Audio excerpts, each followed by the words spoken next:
ప్రముఖ corporate company Lawrence and Toubro limited ఆధీనంలో ఉన్న హైదరాబాద్ మెట్రో రైల్ లిమిటెడ్ ను తెలంగాణ ప్రభుత్వం స్వాధీనం చేసుకుంది. ప్రైవేటు రంగంలో ఉన్న మెట్రో రైలు నిర్వహణ ఇక ముందు తెలంగాణ ప్రభుత్వం ఆధ్వర్యంలో జరుగుతుంది. ఏపీలో మాత్రం ప్రభుత్వ ఆధీనంలో ఉన్న మెడికల్ కాలేజీలను పీపీపీ పద్ధతిలో ప్రైవేటు సంస్థలకు అప్పచెప్తున్నారు సీఎం చంద్రబాబు. దాంతో రెండు తెలుగు రాష్ట్రాల్లోని ప్రభుత్వాల విధానాల మీద, పర్యవసానాల మీద విస్తృతంగా చర్చ జరుగుతోంది. మెట్రో రైలుని తన ఆధీనంలోకి తీసుకోవడం ద్వారా రేవంత్ ప్రభుత్వం ఎదుర్కొనబోయే సవాళ్లు ఏంటి, నష్టాల్లో నడుస్తున్న సంస్థను నిర్వహించాలనుకోవటం వెనుక ప్రభుత్వ ఉద్దేశం ఏంటి? ప్రముఖ జర్నలిస్ట్ కొమ్మినేని శ్రీనివాసరావు కామెంట్ ఇప్పుడు చూద్దాం. తెలంగాణ ప్రభుత్వం హైదరాబాద్లోని ప్రతిష్టాత్మకమైన మెట్రో రైల్ ప్రాజెక్టును స్వాధీనం చేసుకోవడం ముఖ్యమంత్రి రేవంత్ రెడ్డికి ప్రతిష్ట తెస్తుందా, లేక ఇందులో ఏమైనా రిస్క్ను ఫేస్ చేయవలసి వస్తుందా అన్నది చర్చనీయాంశం. ఏపీలో రేవంత్ గురువుగా భావించే ముఖ్యమంత్రి చంద్రబాబు నాయుడేమో గత సీఎం జగన్ ప్రభుత్వ రంగంలో తీసుకొచ్చిన కొత్త మెడికల్ కాలేజీలను పీపీపీ పద్ధతిలో ప్రైవేట్ పరం చేయడానికి యత్నిస్తున్నారు. రేవంత్ మాత్రం ప్రైవేట్ రంగంలో ఉన్న మెట్రో రైలును ప్రభుత్వ పరిధిలోకి తీసుకొస్తున్నారు. ఇందుకోసం సుమారు 15,000 కోట్ల రూపాయల భారం మోయడానికి తెలంగాణ ప్రభుత్వం సిద్ధపడుతుంటే ఏపీ ప్రభుత్వం మెడికల్ కాలేజీలకు 5,000 కోట్లు ఖర్చు చేయడానికి వెనకాడుతోంది. ఒక రకంగా చూస్తే రేవంత్ ప్రభుత్వం తీసుకున్న నిర్ణయంలో ఎల్ఎన్టీకి మేలు చేస్తోందన్న భావన కలగవచ్చేమో కానీ మెట్రో రైలు ఆస్తులన్నీ ప్రభుత్వ పరం అవుతాయి కనుక భవిష్యత్తులో వాటికి మంచి విలువ రావచ్చన్న అభిప్రాయము ఉంది. అయితే రాష్ట్ర ప్రభుత్వ ప్రతిపాదనను కేంద్రం అంతగా స్వాగతించడం లేదన్న వార్తలు కూడా వస్తున్నాయి. మెట్రో రైలును స్వాధీనం చేసుకోవడం కన్నా ప్రత్యామ్నాయ మోడల్లో ర్యాపిడ్ రైల్ ట్రాన్స్ సిస్టమ్ను అమలు చేయవచ్చని కేంద్రం సూచిస్తోందంటూ ఒక ఆంగ్ల పత్రిక కథనాన్ని ఇచ్చింది. బహుశా ఇది భవిష్యత్తులో రాజకీయ వివాదంగా మారుతుందా అన్న సందేహం కలుగుతుంది.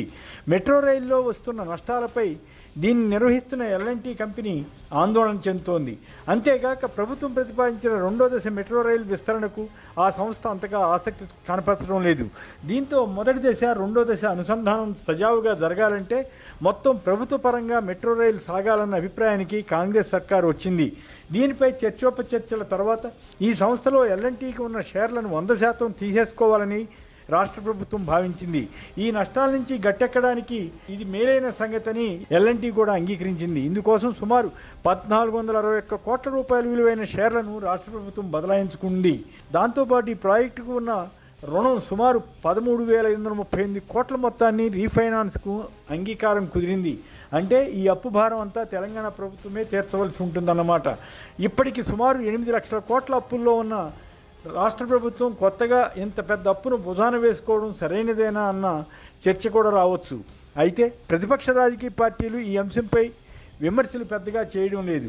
వెయిట్ అండ్ సీ అన్న ధోరణిలో ఉన్నట్లుగా అనిపిస్తుంది. కానీ ప్రముఖ ఆంగ్ల పత్రిక హిందూకు కేంద్ర ప్రభుత్వ వర్గాలు కొన్ని ఇచ్చిన లీక్ ప్రకారం చూస్తే మున్ముందు రోజుల్లో ఇది వివాదంగా మారవచ్చేమో అనిపిస్తుంది.